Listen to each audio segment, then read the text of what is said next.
भारतीय रेल भित्तिभूमि को मजबूत करने लगी केंद्र सरकार आर्थिक वर्ष 2024-25 2,62,000 कोटी टंकार बजेट रखिछन्ति।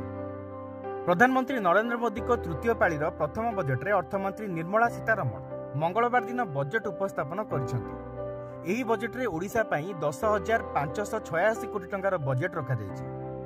रेल मंत्री अश्विनी वैष्णव बुधवार सांबादिक सम्मेलन रे एही सूचना दैछन्ति।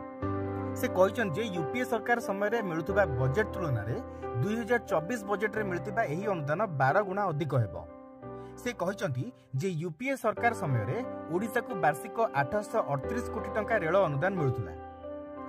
केंद्र मंत्री श्री वैष्णव कहते ओडिशा रे एबे 40 टी बड़ रेल प्रकल्पर निर्माण काम चलीछि। एही प्रकल्प गुड़िक नुआ रेल राय स्टेशन रो कोठा निर्माण सह अन्य भित्तिभूमिर विकास करा जाउछि। 40 टी प्रकल्पर निर्माण में 54,434 कोटी टंका खर्च होउछि। राज्यर ट्रेन लाइन गुड़िक 100% विद्युतकरण होई पारछि। ओडिशा रे आउथर खुशीर खबर ओडिशा रे थरे रिकॉर्ड एलोकेशन हेछि 10,586 कोटी टंका 10,586 आपण देखंतु continuously prime minister Shri Narendra Modi ji Odisha प्रति बहुत ओडिशा रे रेलवे प्रति बहुत आग्रह रही बहुत से कंटिन्यूअसली ओडिशा रे प्रोजेक्ट्स उपरे निजे रिव्यू करंती देखंती निजे खुशीर कथा 10,586 करोड़ तत् सहित प्रोजेक्ट रो एक्सिक्यूशन भी बहुत बेसी अगैला।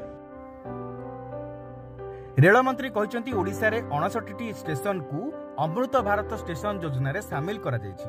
एगुड़िक है Bimlagarh, Rairangpur, Panposh, Baleshwar, Betnoti, Sambalpur city, Jharsuguda road, Titlagarh, Kesinga, Rayagada, Paralakhemundi, Koraput, Jeypore, Talcher, Raghunathpur, Paradip, Kendujhargarh, Bhadrak, Belpahar, Brajrajnagar, Anugul, Badampahar, Barpali, Belpahar, Brahmapur, Chhatrapur, Harishankar road, Jajpur Kendujhar road, Jharsuguda, Kantabanji, Kesinga, Lingaraj road, Sakhigopal, Sambalpur, Titlagarh, Talcher, Dhenkanal और रेढ़ाखोल प्रमुख।